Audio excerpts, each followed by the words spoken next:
You didn't think we were done, did you? With holes. No. I would not be me if the madness did not continue. I am doing fairly well in curbing like random purchases, but my non-random purchases are becoming even more prolific. So I've got into this kick, I don't know if you noticed, of kind of trying a few fragrances per niche brand of interest, which I think is even worse than where I was before. Because here's what I have to show you now in terms of the goods that I got. Alright, let's settle down and begin looking at the goodies.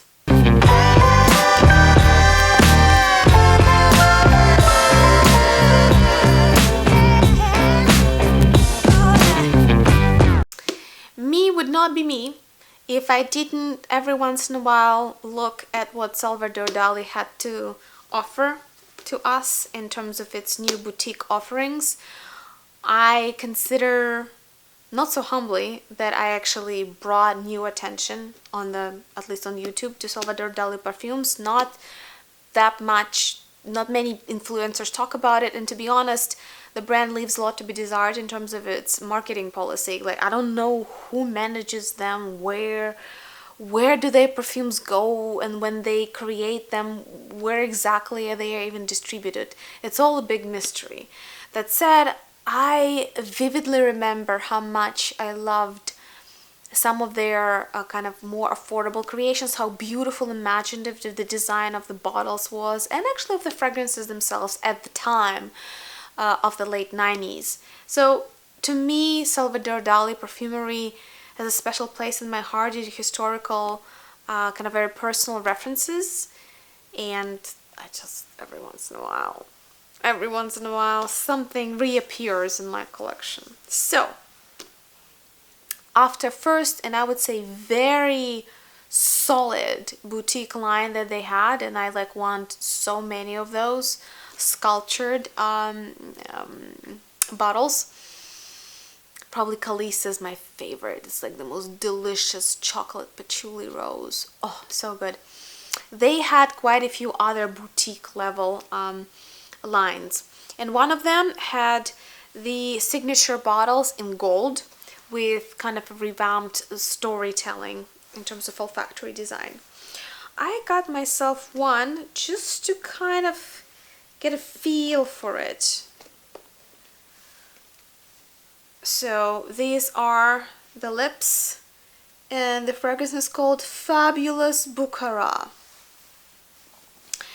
Overall, a lot of people were describing it very favorably. That is this typical rich, kind of sweet liquor type of gourmand with spices and dried fruits and figs and dates. This kind of Moroccan market situation. I would say yes, I do agree. However, there is quite a few fragrances that already are telling and retelling the same story. Oh, I think there are 3 fragrances that are very similar in Saint Dupont. There is Fifth Avenue Royale by Elizabeth Arden, and others. I might be blanking on a few comparisons, but this is such a generic kind of this spicy, rich gourmand with dry fruits that I'm kind of almost disappointed. It's always pleasant to wear. It's very hookah bar friendly type of fragrance. It's unisex in that sense.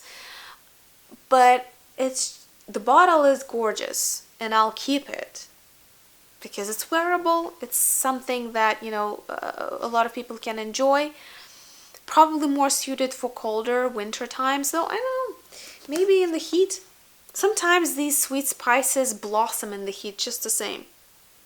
I'll give it a go in Florida weather and we'll see. But the olfactory profile in itself is kind of secondary. It's not as unique as I hoped it would be. So that's Fabulous Bukhara by Salvador Dali.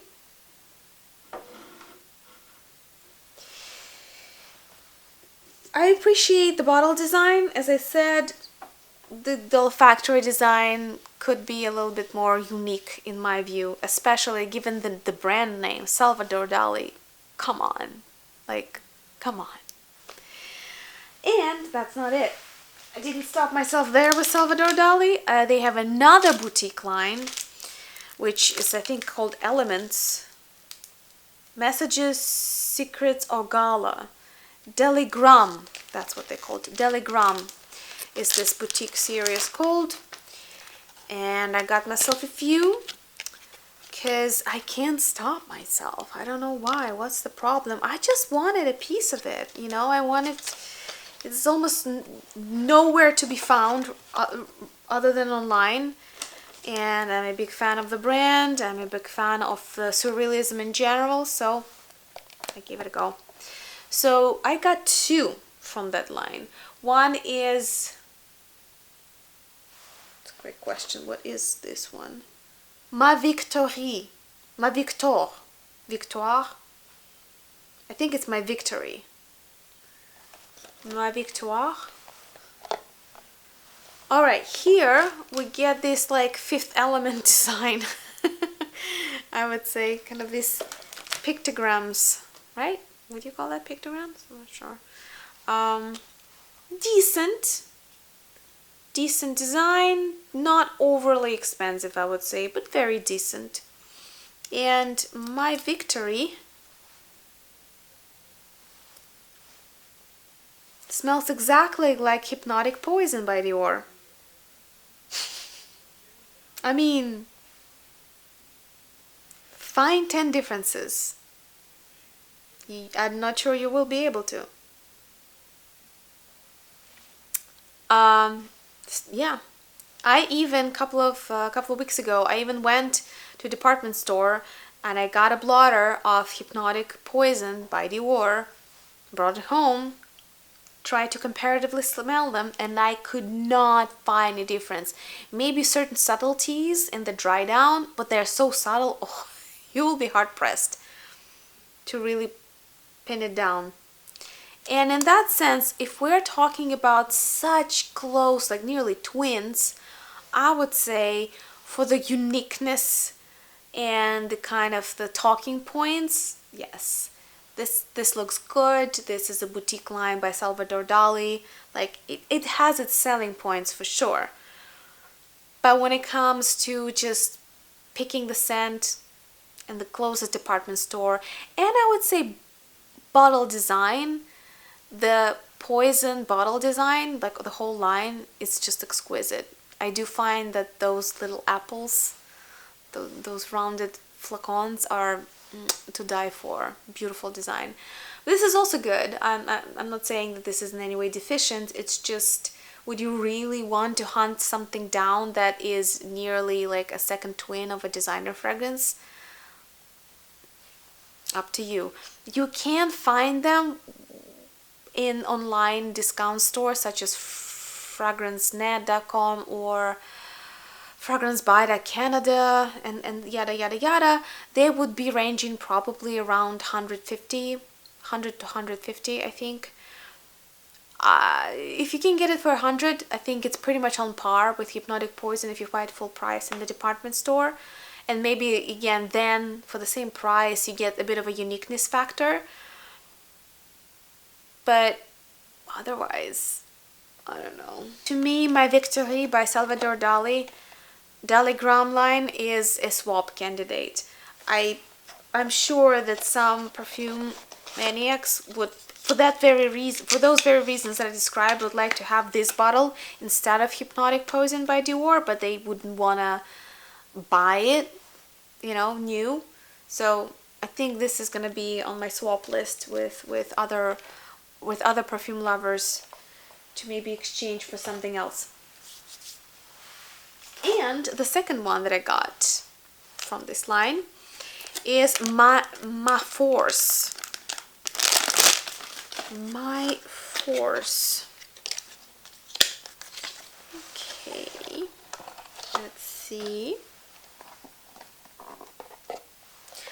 Since I blind bought them, I just went by the pyramid and kind of general descriptions. Okay, let's see what we have here. For Salvador Dali. That's a little bit more interesting. You know, here we're going somewhere. That said, it's a lot of kind of this like caramel praline sweetness with somewhat zesty opening.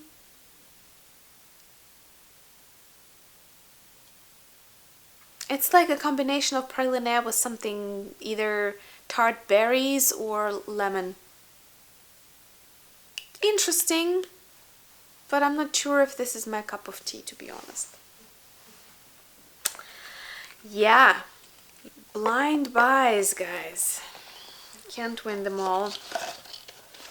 Again, decent design. If you're eyeing something from that line, I think the packaging, the bottle design, the overall concept is cool, and fragrances are, I would say they're on the level of boutique line by Lancome and by many others. They're not even decent, they're good. They're just not spectacular. And from boutique line by Salvador Dali, I want something spectacular. I want something rich. I want something surprising. I want something a little bit rebellious. And this is very conventional, boutique, good quality gourmand. Is that all? Is that all surrealism can offer us? Come on. I'm sure surrealism in olfactory design can do better. Maybe it's just me. A purchase that I feel like I forgot to talk about, so I'm going to just briefly mention it.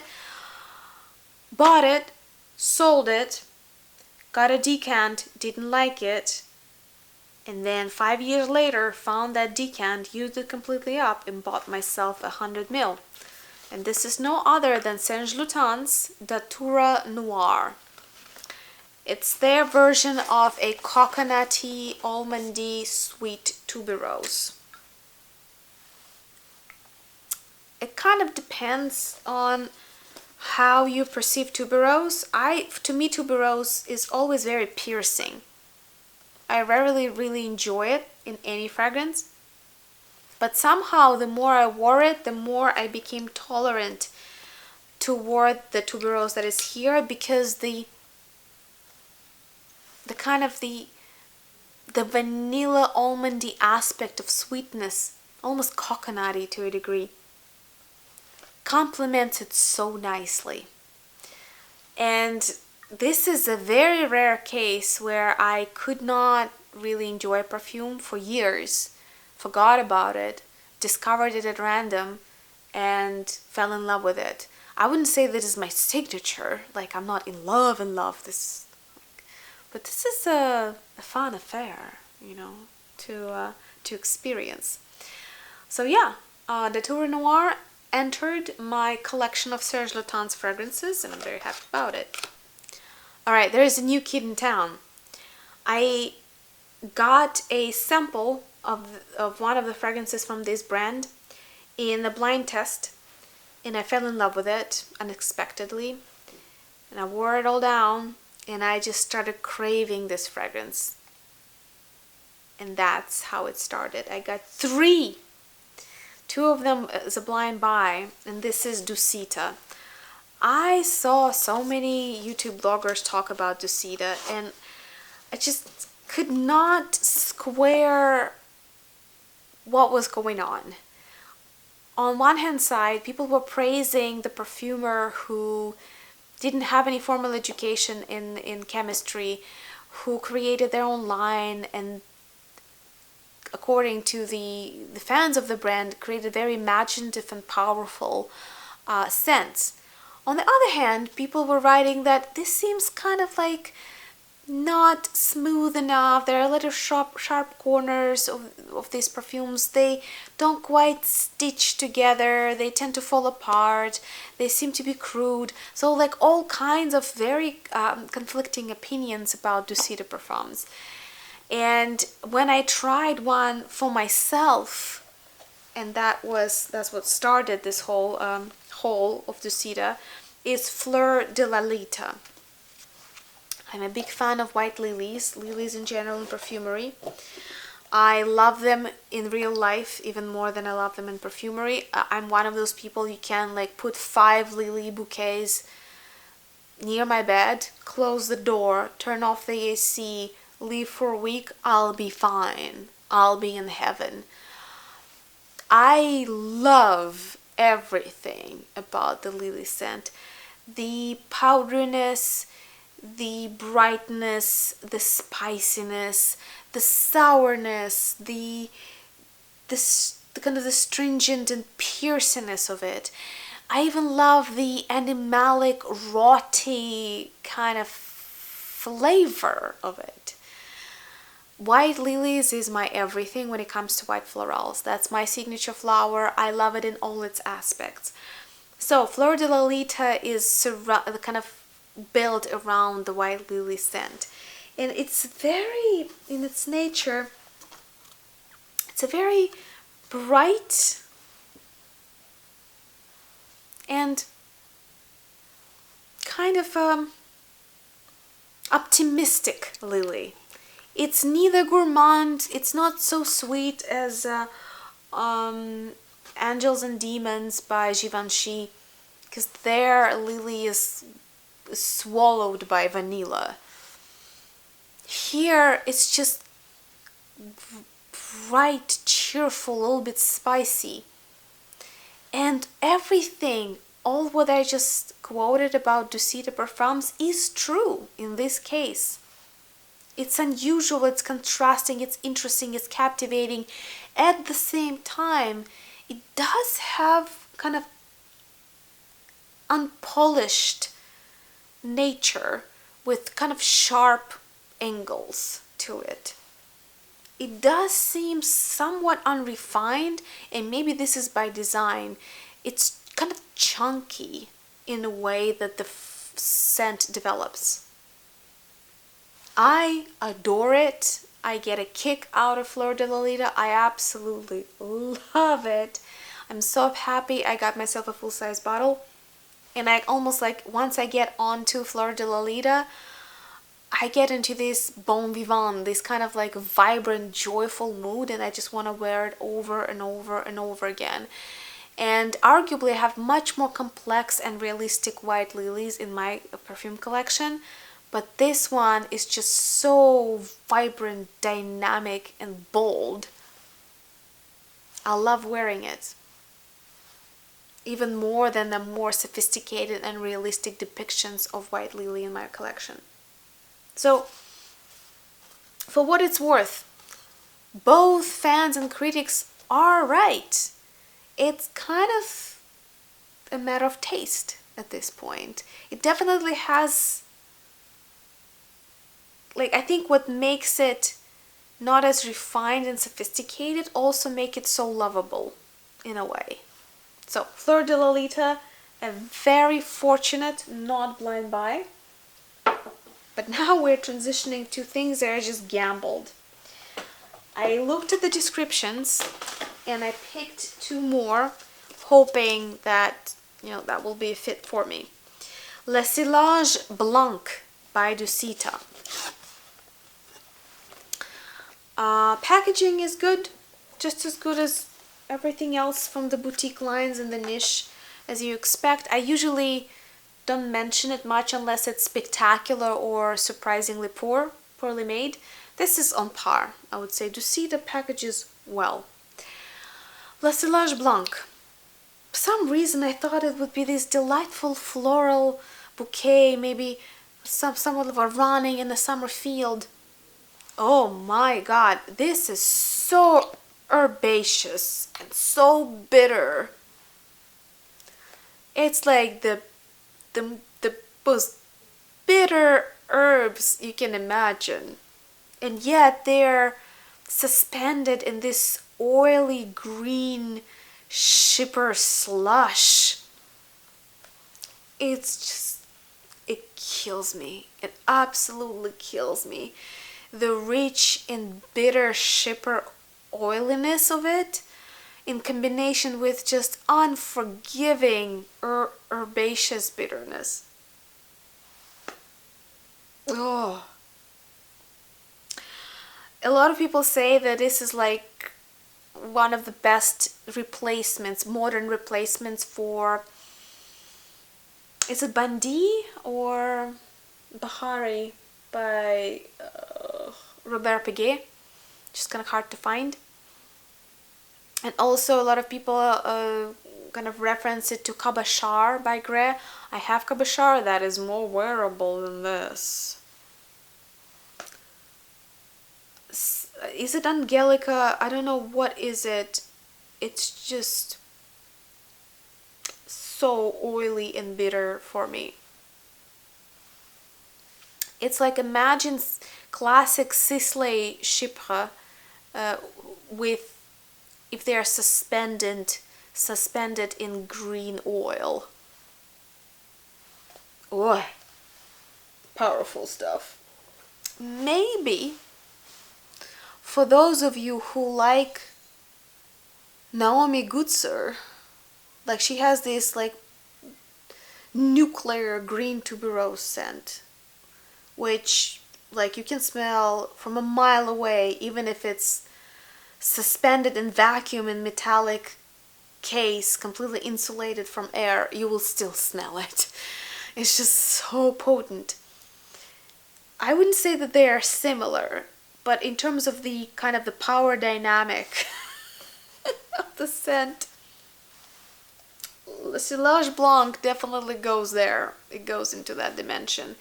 It's like good old 80s perfumes. It's the good old French perfumery where it was just done to last for generations. I cannot wear this. Regardless of how much I appreciate vintage, how much I appreciate classical kind of leathery shippers, gosh, it's a monster. It is a monster. So I will be probably try to rehome it. If anybody's interested, let me know. And the third one that I picked up is Le Pavillon d'Or. This is gonna be lovely, she thought. This is gonna be delightful, she thought. Le Pavillon d'Or by Douceur.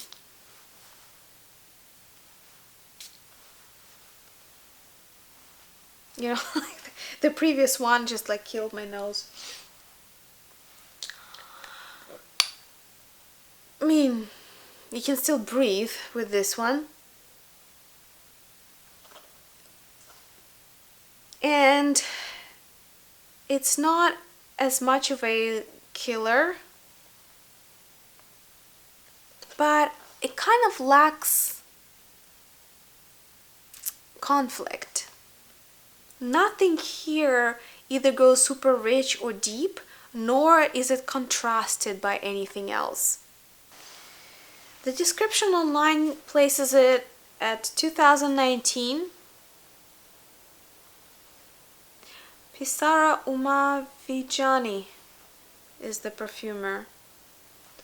Well, that she is pretty much the creator of the brand, and yeah, like her stand kind of in niche perfumery, I would say, is iconic because it's a really interesting story of how she carved her space for herself. The orris root, mint, and honeysuckle. Mid notes are fig leaf, thyme, olibanum, baronia, and heliotrope, oak, Australian wood. Okay, long story short, I was very much looking forward to honeysuckle and mint. I was really hoping to get that. I don't really get... Mint is very hard for some reason to capture in fragrances. It's very volatile. It barely ever stays when you use it in the opening. The fig leaf and heliotrope, I was hoping would give it an interesting kind of almondy, powdery yet fruity impression. But here, everything to me smells like just slightly animalic dry herbs. It just doesn't quite go anywhere. I almost wish there could be something in it that is either sweetens it or gives it an interesting angle. It's oddly enough one of the most cohesive, I would say, and smooth fragrances by Douceur among those that I've tried. And that's what makes it slightly disappointing. Like, love it or hate it, the vibrant and powerful nature of Fleur de Lalita or Le Sillage Blanc makes it very memorable, like makes it stand out. And the Le Pavillon d'Or to me is like herbs de Provence classique. But then I can't really pinpoint anything here that I would really want to wear or enjoy or, remember.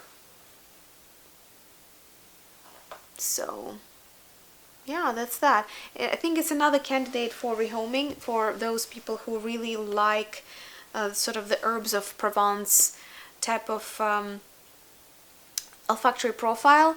And what's definitely is a plus that these perfumes are powerful, strong, and they're long lasting. And that is it for now. Don't forget to stamp a like on this video, subscribe if you haven't had a chance yet. We're going to talk more about perfumes. I will continue the series that so many of you love so much, is the review of the houses and the histories and kind of doing my own ranking of their perfumes. It takes a little bit of time to prepare those, so bear with me. Hope that those are helpful in your exploratory journey of scents. Let me know if are there any kind of types of videos that you think would be helpful or would kind of like be a good companion for your olfactory life. I'll think about how to incorporate them into my filming schedule, which is kind of like, it's very hard to find time these days. So let me know if something is super pressing and you don't find that information anywhere else. Maybe I can help out. Thank you so much for watching. I hope to see you in the next video. Bye.